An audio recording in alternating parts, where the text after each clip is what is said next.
Have you given this presentation to Governor Cuomo or to the industry? We get that all the time, that question. And the short answer, or my answer is that the Governor Cuomo, the DEC, and the Department of Mineral Resources within the DEC have known that they have been lying for years. They know all this stuff, particularly the Department of Mineral Resources. So the fact of the matter is we could in fact tell them this, but we would not be actually telling them anything that they do not know. And I mean, I can assure you that. They're not that stupid. They know this stuff. Lou? Yeah, I agree that they know it. I think they initially got, maybe they bought into the hype in the Department of Mineral Resources. We have offered to talk to the governor a few times, but I don't think he's talking to anybody on either side directly. If there's no profit to be made, why is the oil and gas industry pushing so hard for fracking in New York? There are constant TV ads and constant lobbying of our electeds. The reason why is that I think, well, first of all, I think initially there was money spent here in the speculative phase before they had this production data that Jerry went through. They knew the geology, but they didn't really know how it would play out. So a lot of the initial hype, a lot of the initial spending, lobbying and whatnot, was speculative. It was an honest speculation based on what they might find here. The real question is why are they still spending money when they've learned, as we have, that the productivity is as little as it appears to be. And I think the short answer is because they've got to save face. They've gotten themselves in a position in a battle that they have to win politically and in the press, so they really cannot back down. So their spending now, let's say for the last 18, 24 months, has been almost purely political. I mean, it's gone beyond any economic substance to spend that much money lobbying in relationship with what the economic return is. But then, they don't want to have a chink in the armor. They don't want to have a state ban fracking, because that spills over into other states and creates questions on the whole process. So I think this is protective well beyond New York, and spending the money here is because of that. The other thing I'd like to point out is that the numbers that I saw someone sent around was about $700,000, which is not a whole lot of money, especially if you consider all of the time that volunteers have put in this state, going to rallies, writing letters, educating themselves, and particularly petitioning government officials. It happened big time upstate, people going to town meeting after town meeting to get those bans passed or the moratorium passed. If you added up the value of all that time, it would far outweigh what the industry has been doing.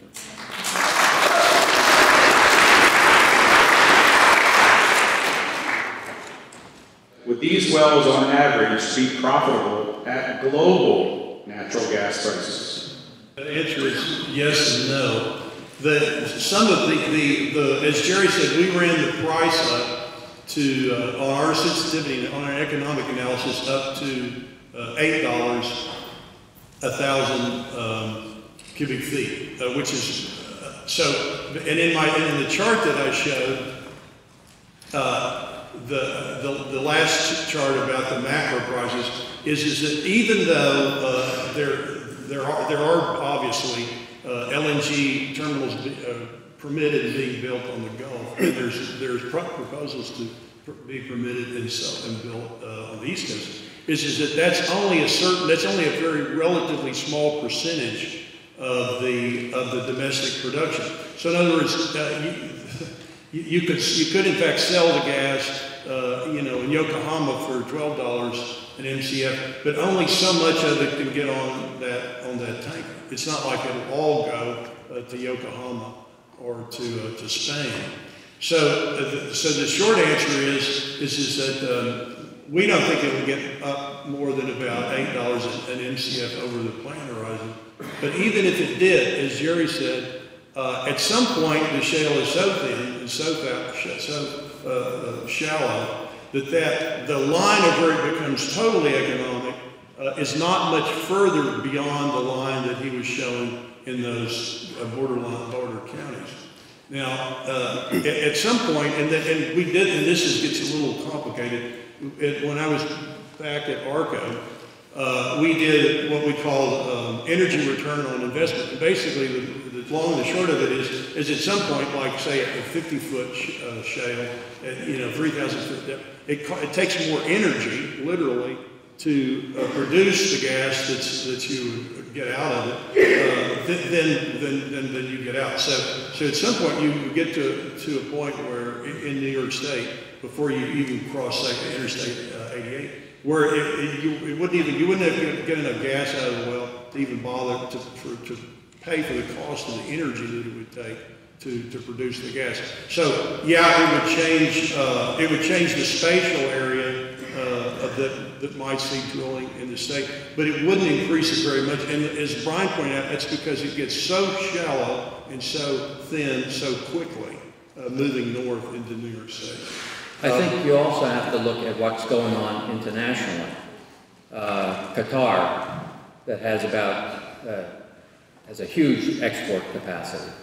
Australia is bringing on export capacity. Malaysia and Indonesia have export capacity.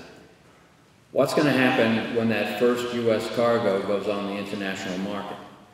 They are already selling to those customers. They're not going to sit back idly and allow the U.S. to take those high prices. They're going to do enough to keep, at least make it competitive.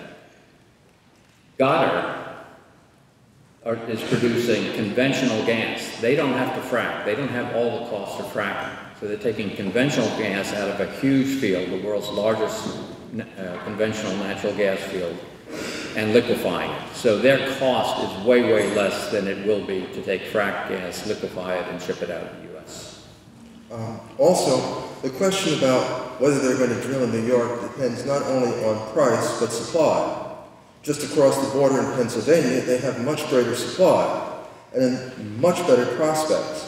So they're not going to come interested in coming into New York until they drain all the much better and cheaper places to drill down there, in which they've already established the infrastructure to move the gas out of the area originally.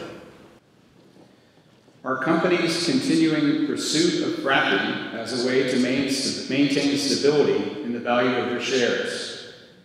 If so, isn't this a deceptive financial motive? I don't. Let's go back to the beginning. If you don't have to frack, you don't frack because it's very expensive. It's a much more expensive way to get gas or oil out of the ground than conventional drilling. The problem is that we've run out of those conventional reservoirs of porous rock where you could drill down and the pressure would naturally push the gas or oil to the well. So it's not that they want to frack for the sake of fracking. It's that they've got to frack because that's the only way they can keep increasing their production. You know, let me, if I may, I want to be clear about something. All wells are fracked. Even vertical wells are fracked. Well, so when we talk about fracking, we're talking about horizontally, drilling a lateral horizontally and fracking the length of the horizontal lateral. And that may sound real, esoteric, but it's a big difference between an old style vertical well that is in fact fracked or stimulated is the euphemism, drilling a lateral horizontally and fracking the length of the lateral. Those old conventional wells, the frack to start the well off was tiny in comparison to high volume horizontal fracking. Right. It's way, way different. Yeah. Why was the reserve estimate overhyped, as you said? Who would have gained from this? Okay. There are two groups of people that would gain from it. One is the people that could promote their stock by saying, look at all the gas, look at the leases that we have to drill gas. The gas is everywhere. You don't have to go find it, just drill down, there'll be gas, we'll make a bundle of money. Companies like Chesapeake, their stock shot up. They made a lot of money, probably some people there made a lot of money. The company made a lot until they went too far. The other people that had something to gain is Wall Street. They had a new thing to promote, to sell to their shareholder customers, things like that. And then, when things started coming unglued, they had another place to make money. And that was taking the the companies that didn't do well, that got caught, whose stock dropped like a rock, and patching together mergers for which they collected huge fees. So it was some companies that were hyping their stock, and it was Wall Street. The thing about, again, as I said at the outset, is they did it because it was so easy to do. I mean, we showed that map of all of upstate where the shale was, initially they had a motivation, as Lou pointed out, politically and financially, to overstate that. But they did it because they could get away with it. And frankly, until Jerry ran his model and we started speaking about it, they were getting away with it. I mean, at least locally and from the political, and there wasn't anybody in the state other than Deborah Rogers, basically telling people, or for that matter, Art Berman, that this was all a bunch of baloney. And I think in what we're doing here is what is in a small area is what Deborah Rogers does sort of nationally. I mean, she's exposed the fact that a lot of this is it's a financial gamesmanship. Well, is this a real estate play like the recombinant financial projects which sunk the global economy and left us treading murky waters a few years ago? Yes. I think I had a slide on that. But yeah, of course, the leasing aspect of it is just totally a land grab deal. So yeah, it was initially, and as you've seen it, as it's played out in New York State, since they're having the horizontal wells drilled and fracked here, it's been totally a real estate play. You find they send landmen up here, like Matt Damon. And you go around and you look for some Amish dude in the buggy and go sign him up. And that's, by God, that's what they did. And people in upstate didn't know what they were getting into, and they signed some pretty rank leases. But yeah, it was a real estate play. And the other aspect of it is, is it like a subprime mortgage meltdown? Yeah. Because like we showed, when they changed the SEC rules in 2008, it basically just enabled these guys to just go haywire as to what they could book proven or unproven reserves at to hype, funny money valuations of these reserves. So yeah, it's kind of a scam. If any of you could wave a magic wand, would you even consider nationalizing our entire oil industry for specific dangerous parts like fracking or the use of offshore rigs? I worry about bureaucrats doing that. Most national oil companies have not done terribly well. Mexico is trying to figure a way to unnationalize its oil and gas. In light of the questionable profitability of fracking in New York State, why are so many pipelines still being proposed in Pennsylvania and in New York? Why all the LNG infrastructure? Where will the gas come from? Okay, number one, pipelines companies compete with one another. So you're not necessarily going to see the number of pipelines that are proposed. There is gas in Pennsylvania, and people are trying to get it into the large Northeast market and possibly to an export terminal somewhere. So they're pushing gas in this direction from Pennsylvania this way and possibly further. The old pipelines that come up from the southwest are tailing off somewhat, And so new pipelines in that area are needed to get the gas from Pennsylvania into either old pipelines coming to New York from south of the Catskills or over the top of the Catskills and into the New York, New England area. You know, you may all have, I think you've had a seminar or two here about radon. The radon obviously has a very short half-life. The problem with these new gas lines coming out of Pennsylvania, right through the Catskills and just north of the Catskills, is that unlike the big inch coming up from out of the south, out of the Henry's Hub in Louisiana, is that the gas will get here really quickly from, and the Marcellus is, you know, is notoriously radioactive.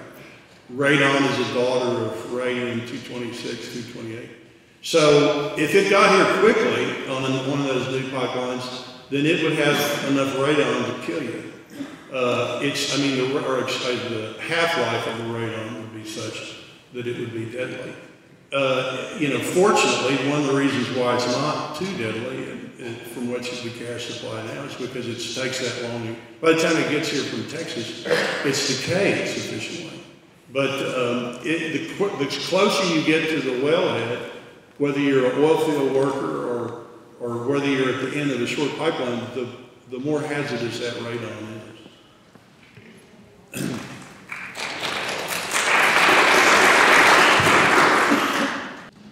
As the infrastructure continues to be built in New York State, will there be compressor stations, metering stations, etc., in the populated downstate New York State area? I don't think we know. It depends on how far you have to push the gas, and the companies will find whatever location they can to put in enough compression capacity to push the gas to their end-use customers. So if they can't put it in one place, they'll try to find another place that's amenable to having a compression station. More and more of our buildings in New York City are converting heating systems from oil to gas. Con Ed is laying new gas pipes under our sidewalks. Is this not hazardous? Why is this being permitted? Who inspects these pipes? How often? The new ones are a lot less hazardous than the old ones. If you think back to when many of us were younger, that's when the gas pipelines were going in, and some of them were even town gas, coal gas lines that were in before that. So the gas distribution infrastructure in Manhattan is very, very old. High risk, low reward didn't stop nuclear reactors. Someone finds it acceptable to jeopardize our water, air, climate, food, and health. How can we stop transport of liquefied natural gas and tar sands, toxic gunk through our state? I think the nuclear thing got going with fewer people interested and involved and questioning it.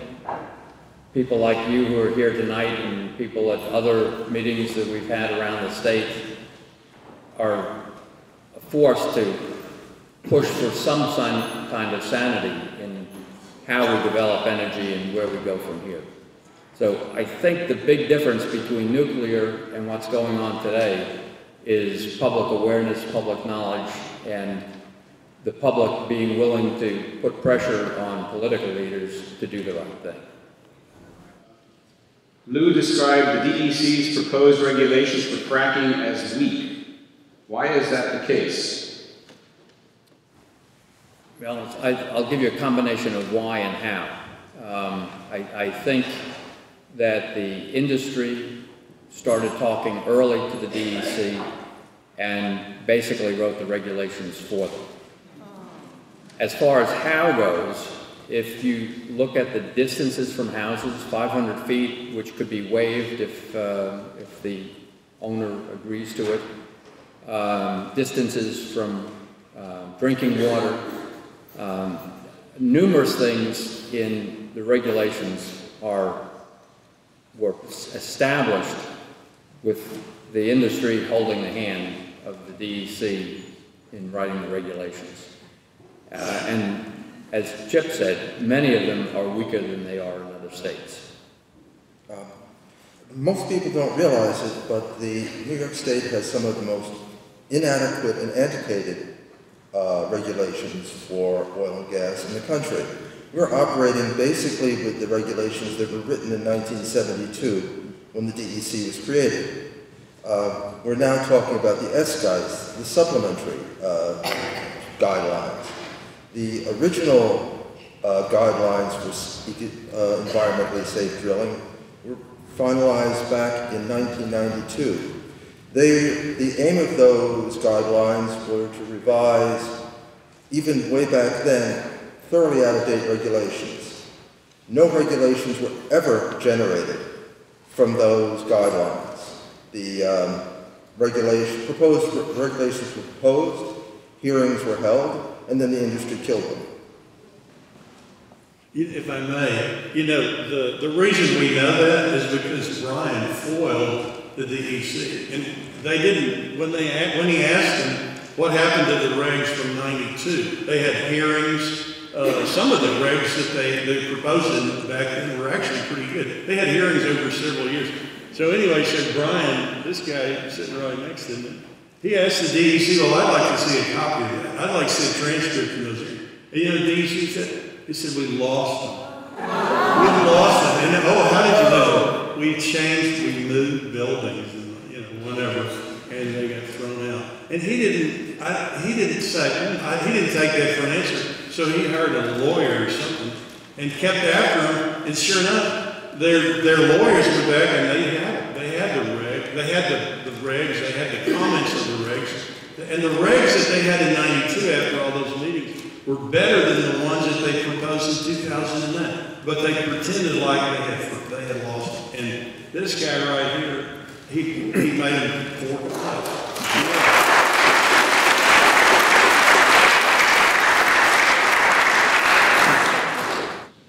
Why were Norse and other foreign companies permitted to drill wells in New York? What agency gave them the authority?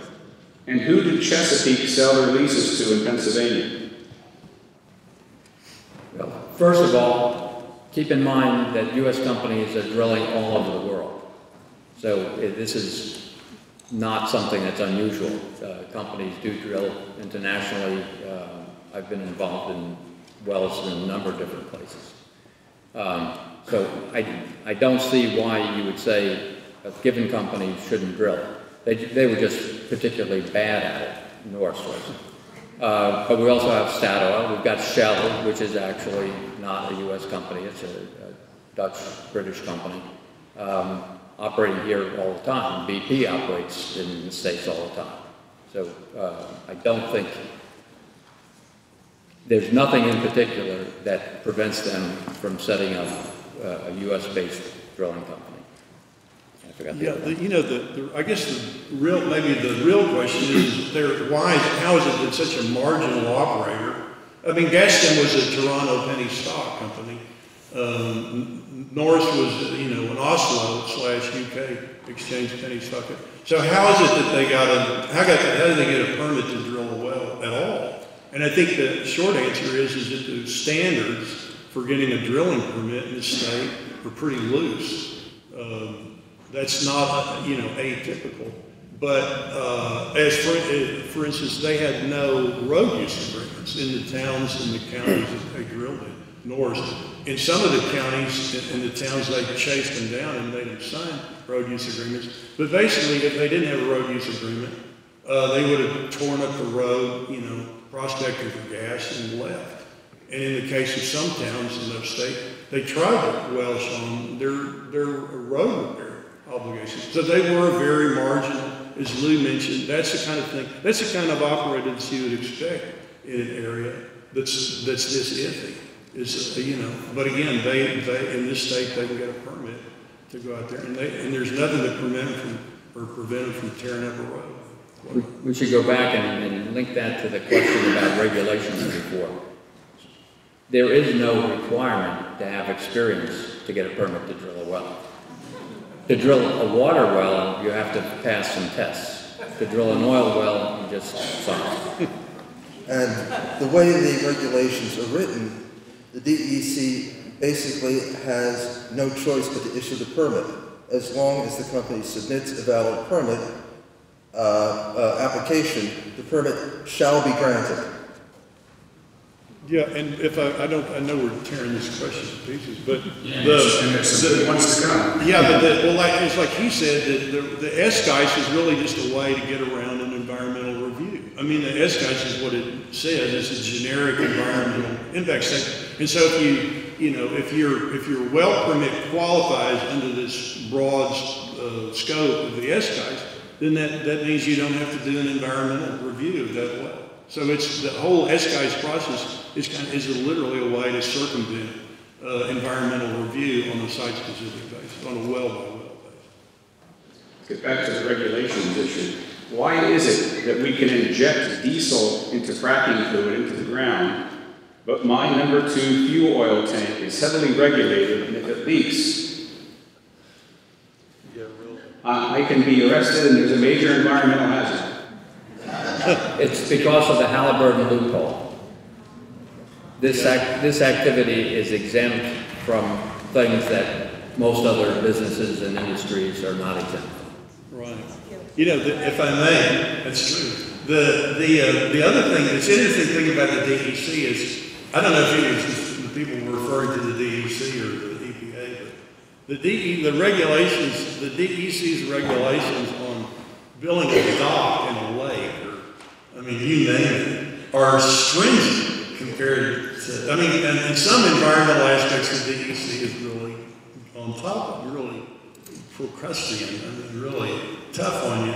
But on this, it's like, it's like a free ride. And so it's deceptive, because, you think the DEC is, and then you think of some analogy example of where they came in and really did the job. And so you assume that they're going to be like that on this aspect, but it's totally a different game. And the reason why is because the Department of Mineral Resources, the Minerals Management Permitting Agency, is embedded in the DEC. And they have, they're the lead department on this in the DEC. If they turn this over to like the fish and wildlife or the hunting, they shut these people down. If I can follow up, as Chip was saying, the agency that's primarily responsible for regulating oil and gas in the state is the Division of Mineral Resources, which is inside the DEC. But really, it's in there sort of by accident. It has nothing to do with the environment. If you look at the regulations, the statutes that were written to create and empower this division, they have only 3 responsibilities: to maximize production, minimize waste, and by waste they mean leaving it in the ground, and preserving the land rights of the leaseholders. You read through the tens of thousands of words in Article 23, and there's virtually nothing in there about protecting the environment or the people. The Division of Mineral Resources is an industrial development agency. The industry that they develop is oil and gas. And it's just an accident of history that in some bureaucratic shuffle, they stuck it in DEC, and they now have sort of a protective camouflage. Right. That's what it is. I'm going to combine 2 very closely related questions. Given all this that you heard tonight, why should the fight to ban fracking continue in New York? Are we safe now, or will the southern tier be targeted? I think the southern tier will be targeted. Exactly when, I don't know. That's assuming that fracking is allowed in New York. Any gas drilling in New York is going to exacerbate the infrastructure issues that we're already seeing coming to New York from Pennsylvania.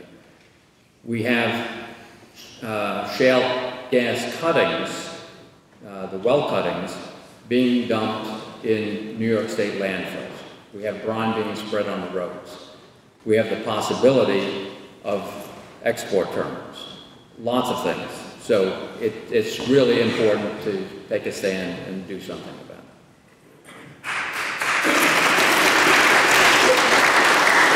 If I got stands, counties, the fact is that the problem in most of these counties and most of these townships is that they are, as Lou pointed out, they are vulnerable to the collateral damage that may or may not be covered or be addressed by a fracking ban.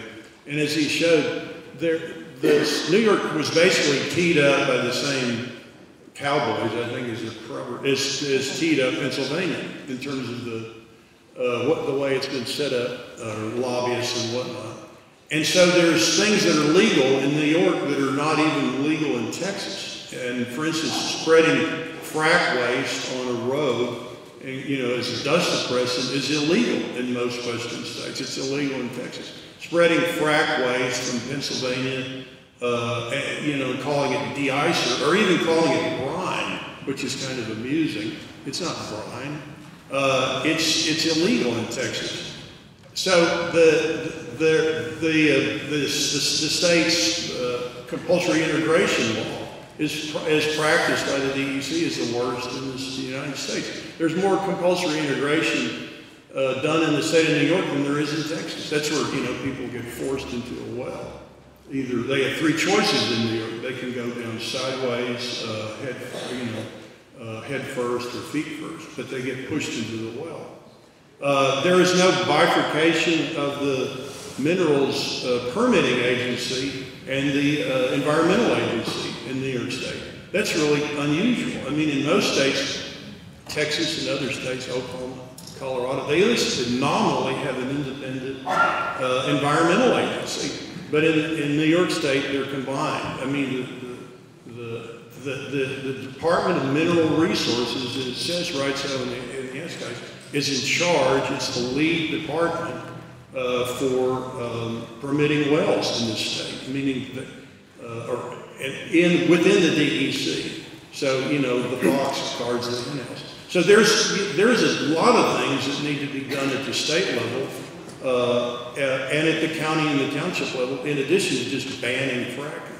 And frankly, I would encourage towns and counties to focus on those other things. Because like Jerry showed, most towns are not going to get fracked, they're just going to get dumped on. And that's the thing they need to start focusing on. What can you tell us about the oil and gas industry using the hydraulic fracturing process to dispose of chemical waste from the chemical industry? Is there any evidence of this?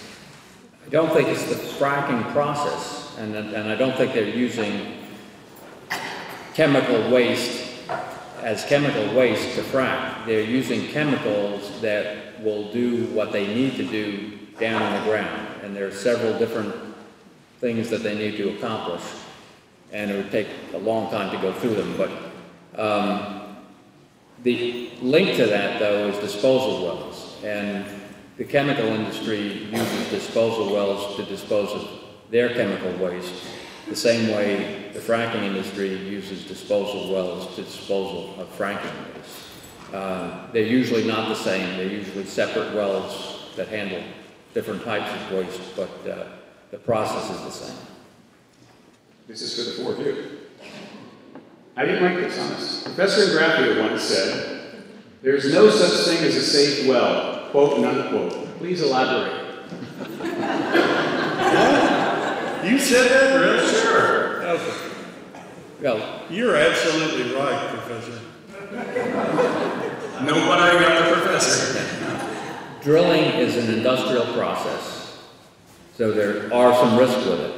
And some companies do better than others at managing that risk. Some of the risks are on the well. People do get hurt on the well. Some of the risks are blowouts at the wells that can affect groundwater, air pollution, things like that. Some of it is what happens along the infrastructure route that can affect all of us by putting methane out or volatile compounds out into the air. So it is a hazardous process. It's not, no industrial process is safe, and this is one that's not particularly safe. I've had two people killed on my rigs. One at a producing field, I had a guy killed by a crush pump. And I had a friend that was on the Deepwater Horizon when it went down.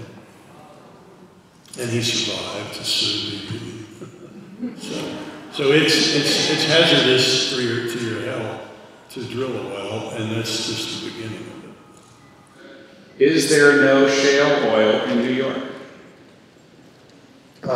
Not really, no. There may be a very small amount in the far western part of the county, but there the shales are extremely thin, and so you're talking about very, very, very low production, marginal, vertical wells only. I guess just to add to that vertical wells only, in the western part of the state, you may have noticed on that one chart, the western part was almost solid yellow. Those are lots of old vertical wells that go down past the Marcellus, so you can't possibly put a horizontal well through them without blowing fracking fluid to the surface. Given your research collective, how long do you expect that the industry will be able to continue producing natural gas at the current level in Pennsylvania? What would you then predict the consequences of its decline to be? That's a good question, and part of it has to do with just how big the sweet spot is. If you stabilized at current levels, it could probably keep going for a number of years. If you try to keep pushing the production up and up, you're going to get to the peak a lot faster, and then you're going to have a sharp decline. So it's hard to pin it down, but it's not very long. Most of the estimates from people that are not part of the industry would say that you've got 10 to 20 years, and then this whole show is going to be over. It's not the 100 years that you've heard about. And I just add to that, I don't know if it's an indicator or not, but the reason I put that chart together on the first half of 2013 is I showed you a drop of 0.5 in Susquehanna. That may be a leading indicator that they've already peaked. Yeah. That there were fewer high performance wells and more lower performing wells already, and we're only four years into the process. The first major shale gas field is the Barnett, and it's already peaked. So, and it has 15 years in its peak. And the Fayetteville and the Haynesville, both of those are Yeah. pretty much flat now. Right. It's only the Marcellus, because of its huge size, that's still growing. Do depletion rates in Pennsylvania wells affect gas use in New York State and New York City? The depletion rates themselves don't affect it. What the depletion rates affect is how fast you have to drill the next well to keep the same level of production and to grow production if you want to satisfy Wall Street. So where you could drill conventional wells over a period of time, usually you drill a field, but it would decline over a period of time slowly. With the shale wells, you've got to drill faster and faster. It's a treadmill. The industry calls it the Red Queen effect from Alice in Wonderland, where you have to run faster and faster to stay in the same place. Here's a geology question for Brian. From the perspective of geothermal energy potential, what are the temperatures at 6,000 to 7,000 feet deep under the Catskills, and has anyone gone deeper than that in New York? There are a few, and not that deep, but surprisingly, most of the large, deeper geothermal wells, which have to be permitted by the DEC, are in the New York City metropolitan area. But no, the Catskills are not particularly warm or hot. In New York State, the geothermal gradient is not particularly steep. No, it's not a good place for geothermal, but low temperature geothermal, yes, you can use it. And as far as how deep wells go, I've seen some of those test wells that were on the chart with all the dots on it, went down 8,000 feet. But there isn't much deeper than 8,000 feet in New York. No, because that's the depth of the sedimentary. They stop once they get to the bedrock, or before they get to the crystalline bedrock. If New York State were more attractive a target for gas extraction, what would you do about it? And for Lou and Chip in particular. Move to Vermont. For Lou and Chip in particular, what made you leave the industry and start working in the anti-fracking drilling world? I got roped into this. I mean, literally. We moved up here. I sold an interest in my last rig, which was a catastrophe, thank you very much, in 2006. My former partner we went to lunch that day and told me how bad it was. And so Nancy and I were always looking for a place to get out of, Texas in the summer, or maybe permanently. And so anyway, we ended up in Cooperstown. And I got roped into this because I was a member of a board of a local environmental group up there, and they put me to the head of the natural gas, section because of my accent or something. And so, and so anyway, I didn't care one way or the other. Frankly, I'll tell you right now. But there was a Schlumberger truck running down the main street of Cooperstown, 6 years ago, probably to test one of those gas wells. And I swear to God, it had Texas plates, and I was just thrilled to see it because since I was a kid in Texas, that was what we were born to do, was go out there and find oil and gas, We were all going to be jet rank. And then I got to find, I got to looking into it. The first thing that shocked me is there was no severance tax at this state. And I thought, God, somebody's got paid off for that. That's the production tax that the state has. And the more I looked into it, the more rotten I saw that it was. And then I got to that compulsory integration thing that Chesapeake's lobbyist wrote and that passed the House and the Senate unanimously.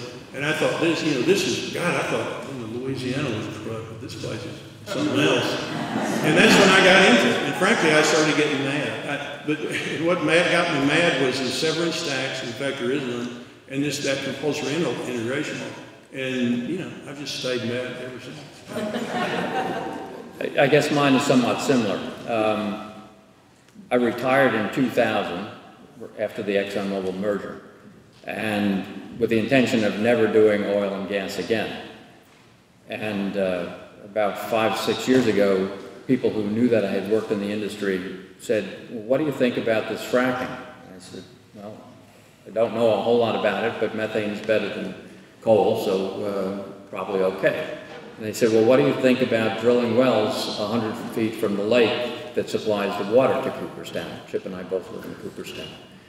I said, well, that's crazy. No one would drill that close. And he said, well, it looks like they're going to try. And so I started looking into it. And initially, I was concerned about water quality, not just Cooperstown, but wells and home wells, municipal wells, and things like that. And then it became apparent from what was starting to show up in Pennsylvania that there was a huge industrialization impact and boom-bust type cycles that was going to affect the communities near wherever drilling took place. And I was concerned about that. I looked at the regulations and they were really horrible. We've talked about that enough, but they were really bad. So I started going around talking about what it would take to make drilling safer, which was to basically tighten up all the regulations.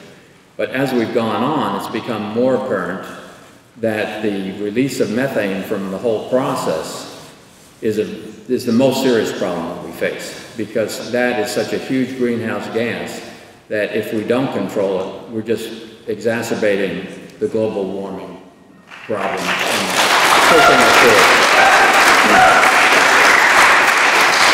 So once we got into it, it just kept rolling. We met these guys and we've been talking for years with Brian, Chip and me, and for last year with Jerry, and just trying to stop it. And the first part of the question is, what if it was economical? Well, I think the answer is the same. We still try to stop it.